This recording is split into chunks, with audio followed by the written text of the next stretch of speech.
dia, meus amados irmãos, que a graça e a paz que vem da parte do nosso bondoso Deus, da parte do nosso Senhor e Salvador Jesus Cristo, possa habitar em cada um de nós, não só habitar, mas possa crescer, nos fazer crescer no conhecimento, na graça, na fé, para que o desenvolvimento tão esperado, para que atinjamos as promessas que o Senhor nos fez, se torne uma realidade em nossas vidas. Meus amados, hoje, domingo, primeiro dia da semana, iniciando esta semana com uma nova lição do livro de Romanos.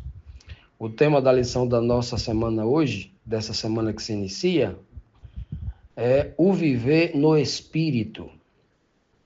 Então veja que belo aí, né? É buscarmos esse conhecimento, porque esse é o tema principal da nova aliança, da segunda aliança, da aliança que Deus tanto queria, né? Tanto queria fazer com o seu povo, desde os dias os dias de Moisés, lá do Antigo Testamento, quando o Senhor havia prometido. Então, o tema principal da nova aliança é o viver no Espírito, né? Então, vamos aí para a lição, esta é a lição número 13. Vamos então para examinar essa lição maravilhosa. O verso síntese da nossa lição está em Romanos, capítulo 8, versículo 21, que diz assim: na esperança de que também a mesma criatura será libertada da servidão da corrupção para a liberdade da glória dos filhos de Deus. Esse é o verso síntese desta semana. Está aqui em Romanos 8, 21. E Paulo fala do tema central, né? Que é aí o viver para que nós vivamos no Espírito. Ele fala algumas palavras aqui que são palavras-chave para se verificar na nova criatura em Cristo Jesus, a nova criatura espiritual em Cristo Jesus. As palavras que ele vai dizer aqui, que nós encontramos nesse verso aqui, por exemplo, né? As palavras esperança, é uma das palavras-chave aqui desse verso. A palavra liberdade, está aqui nesse verso também. A palavra e as palavras aqui, servidão, corrupção, estão intrinsecamente ligadas à velha criatura. A palavra esperança e a palavra liberdade, a palavra aqui está libertada, né? Da palavra liberdade, vem, obviamente, para a nova criatura em Cristo Jesus. Veja que Paulo vem tratando, desde o início do capítulo 8, a necessidade de que o homem ele morra para a carne, a velha criatura desapareça, para que a nova criatura espiritual em Cristo Jesus ela possa surgir. Então, para que essa nova criatura espiritual surja, obviamente, nasça, é necessário que a outra morra, que a primeira, o homem carnal, morra. E o velho homem que vivia escravo do pecado, porque atendia às paixões carnais nele, agora, depois de liberto, porque a liberdade veio pela fé na palavra, essa fé na palavra trouxe esperança ao seu coração e essa esperança o encorajou, deu força, deu ânimo para praticar a vontade de Deus, né? E então ele deixa de ser velha criatura para ser agora filho de Deus. Que coisa, né? Olha que transição. Enquanto eu estou no mundo, vivendo as delícias da carne do velho homem, né? Que é um verdadeiro engano, um verdadeiro engodo, essas delícias, que de delícia não tem nada, né? Então, quando o homem está lá, ele não é filho de Deus. Ele só passa a ser filho de Deus, no sentido mais bonito, mais belo, quando o Espírito de Deus habita nele E se o Espírito de Deus habita nele, com certeza já trouxe para ele a esperança, a libertação. Ele já não serve mais ao pecado, ele já não é mais escravo da carne, né? Já não vive mais dominado pela carne. Ele se tornou uma nova criatura em Cristo. Por isso que Paulo diz aqui que a mesma criatura, o mesmo homem, ele não precisa mudar de corpo. Eu e você, desde o dia em que nascemos, quando não conhecíamos a Cristo, somos o velho homem e atendendo aos prazeres carnais. Mas essa mesma criatura, esse mesmo corpo mortal, quando conhece a Cristo e recebemos nesse corpo mortal o Espírito de Deus, na nossa mente nos tornamos uma nova criatura a partir da consciência, a partir da razão. E então, essa criatura poderosíssima, que é a criatura no Espírito, ele agora coloca a carne no seu lugar. O Espírito controla a carne pelo poder de Deus nele, torna a carne submissa ao Espírito. Quando era o velho homem, o Espírito era submetido às paixões da carne, era o contrário, né? E essa é a beleza. Por isso que Paulo diz que nós vivemos na esperança de que essa mesma criatura que nós éramos foi libertada dos prazeres da carne, da servidão, da corrupção, do pecado, e agora, depois de liberto, né, vivemos uma liberdade dentro da glória dos filhos de Deus. E qual é a glória dos filhos de Deus? Né? Paulo vai falar isso também em outras partes, né? Deixando bem claro qual é a glória. O que Paulo diz? Qual é a minha glória? Né? Qual é a glória? A honra que eu mereço, os méritos que eu conquistei pelo poder de Cristo em mim. Que glória, que honra é essa? É você viver num mundo repleto de gente desonesta e ser honesto. Viver num mundo onde muita gente vive se deliciando, né?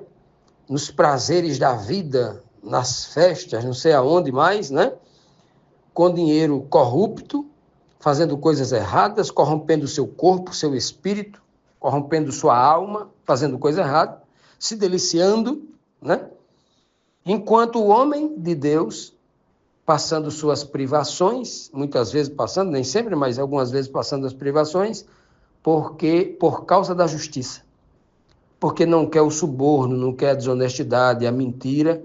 Essa é a glória dos filhos de Deus. Por isso que Paulo vai dizer, né? Eu passei fome, passei naufrágios, prisões, traições, açoites, frio, nudez. Né? Paulo vai fazer uma lista de sofrimentos por causa da justiça. Enquanto outras pessoas muito inferior a Paulo, inferior em tudo, no espírito, no conhecimento, viviam se deliciando por causa da corrupção. Né? E aí, essa é a glória dos filhos de Deus. Essa foi a glória que Cristo passou. Né? A recompensa física vem depois, lá na frente, mas essa é a glória. E quão bom seria, né, que os crentes, os que professam ter a fé em Cristo hoje, tivessem essa compreensão para parar de buscar prosperidade financeira aqui na terra e esquecer a verdadeira glória, esquecendo a verdadeira glória e a verdadeira honra que o homem tem que buscar. Continuando, amados, vamos aqui para a nossa primeira pergunta dessa nossa lição, né? O viver no Espírito. A pergunta diz assim: como está toda a natureza afetada pelo pecado do homem? Como é que se encontra hoje a natureza? A natureza no sentido mais amplo, né? A natureza, falando aqui de árvores, de animais, de rios, de mares e do ser humano, né? Toda a natureza, tudo aquilo que compõe a criação que saiu das mãos de Deus, né? Como está essa natureza para a gente entender, né? O quanto o pecado afetou tudo isso e o quanto nós necessitamos sair dessa que a Bíblia Paulo chama de escravidão, desse cenário de escravidão. Adão e Eva eram perfeitos. E aí, quando eles pecaram, porque o Senhor entregou o comando, o Senhor entregou toda a terra, toda a natureza nas mãos de Adão. Ele, Adão, era o administrador, ele era ali como se fosse o dono do campo que o Senhor deu para ele. E quando ele pecou, as mãos deles amaldiçoou a sua terra, a sua coisa. É igual o homem hoje, que quando ele peca, ele faz algo errado contra Deus, ele amaldiçoa a sua família, a sua empresa, a sua vida, né? Então, quando a Bíblia diz que quando Adão pecou, a terra inteira, né, começou a entrar num processo de trevas, né? Ela começou a produzir cardos, espinhos, né? E então, o cenário em que o homem vive começa a ficar em trevas espirituais devido ao seu pecado. O pecado do homem é algo perigosíssimo por causa disso, né? Então, por isso que essa pergunta é importante, quando ela como é que está a natureza hoje, né? Como é que está a natureza? Vamos ver. Romanos 8, 22 diz: porque sabemos que toda a criação geme e está juntamente com dores de parto até agora. Veja, a natureza, o gemer aqui está no contexto de sofrer. Gemer como aquela pessoa que geme de dores. O próprio contexto vai dizer dores de parto. Então, por que a natureza está gemendo de dor, está sofrendo? Porque não só o ser humano carece sair dessa condição de velha criatura sofredora, de velha criatura presa a uma servidão dolorosa, que que são as consequências diretas do pecado. Todo ser humano precisa sair disso, né? E essa é a condição que o apóstolo Paulo está apresentando aqui. Que todos nós precisamos viver essa mesma criatura, a mesma criatura desde o Éden que pecou. Ela precisa ser libertada dessa servidão para que ela possa nascer de novo como nova criatura, na esperança e na fé, para que experimente a verdadeira liberdade. Então, nós temos aqui uma dicotomia muito clara. Na verdade, algumas dicotomias, né? Alguns pontos contrários aqui no capítulo 7 e 8 de Romanos. A primeira é escravidão, liberdade. Dois inimigos que estão contrários. Ou é um ou é outro. Não existe meio termo. Escravidão, não existe aqui sistema semiaberto aqui não, viu? Na Bíblia só tem escravidão ou liberdade. Servidão ou liberdade. Aqui nós temos também o velho homem e a nova criatura. Nós temos aqui o viver na carne e o viver no espírito. Então existe uma série de dicotomia aqui. Paulo está trazendo aqui. Então quando ele diz aqui para a gente que toda a natureza geme, ou seja, não é só o ser humano que precisa ser libertado. Se todo o pecado do planeta, toda a desgraça desse planeta veio através de um homem, Adão, então a libertação também veio através de um homem, Jesus Cristo. Isso significa dizer que quem tem primeiro que ser liberto é o ser humano. Se primeiro o pecado entrou através do ser humano, primeiro também a liberdade tem que vir através do ser humano. Para que em seguida a natureza também seja liberta. E o primeiro passo para a libertação do ser humano é a sua conscientização espiritual. Ele está numa dificuldade espiritual, porque está preso completamente aos prazeres da carne, o homem pecador, a velha criatura. E aí, pelo conhecimento de Cristo, pelo conhecimento de Deus, conhecimento da vontade, da palavra de Deus, isso cria esperança nele, cria a fé nele, porque Paulo vai dizer aqui, um pouco mais na frente, aqui no capítulo 10, ele vai explicar isso. Ele vai dizer, a fé vem pelo ouvir e o ouvir a palavra de Deus. Está lá.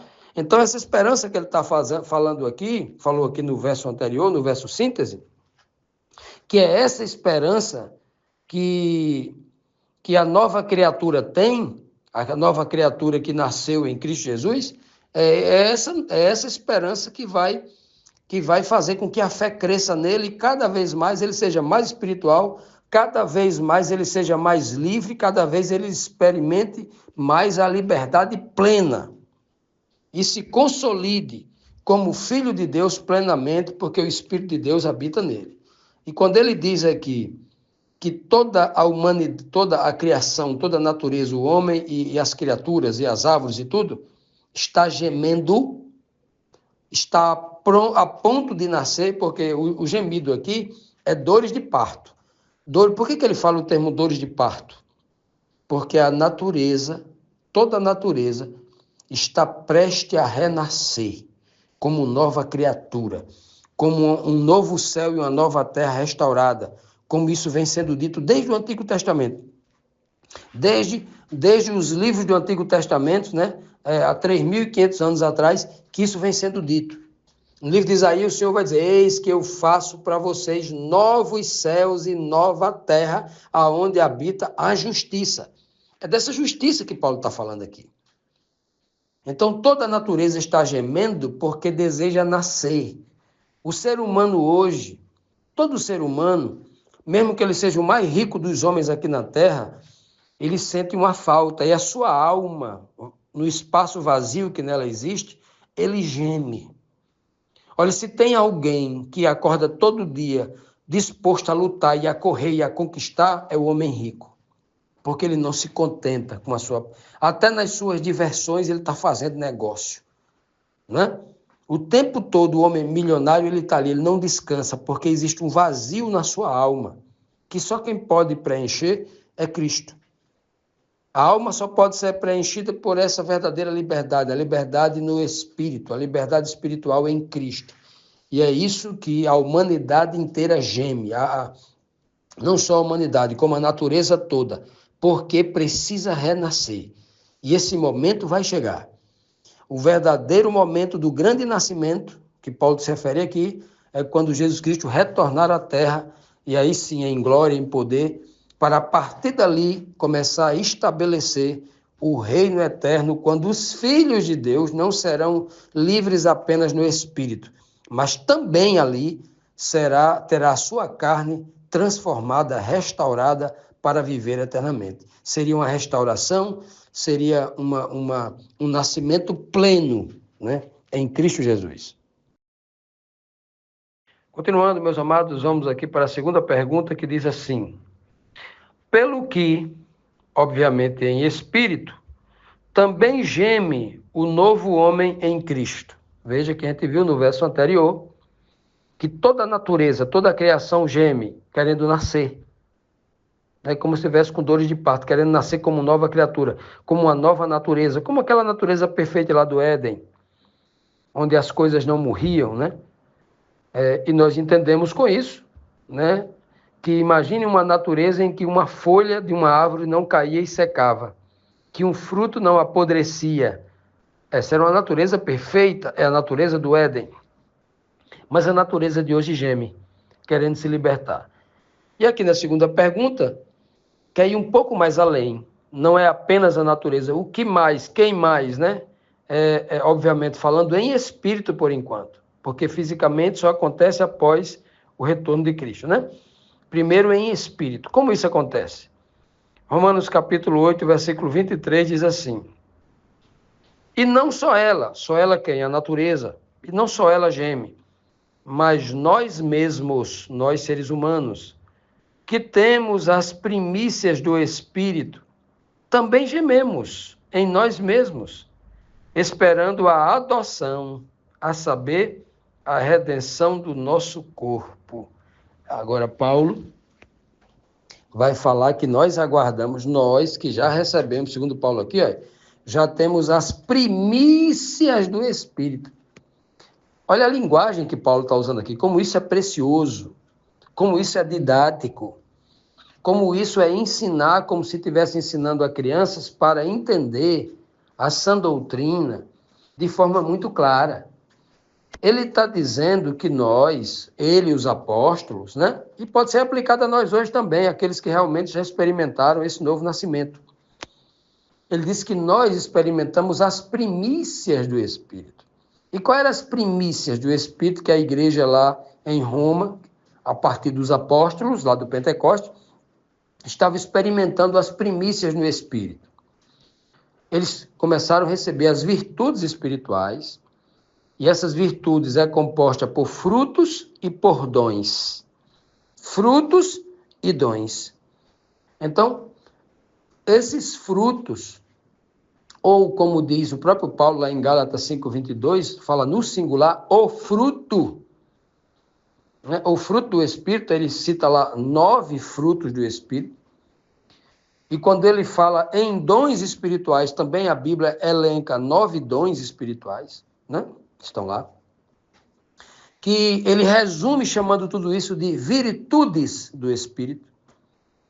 Porque o Espírito de Deus, quando habita em nossa mente, ele nos torna um homem virtuoso, cheio de virtudes, não sendo mérito da carne, do homem natural, mas a partir do poder do Espírito de Deus na mente do homem. Pois bem, é exatamente isso que Paulo fala.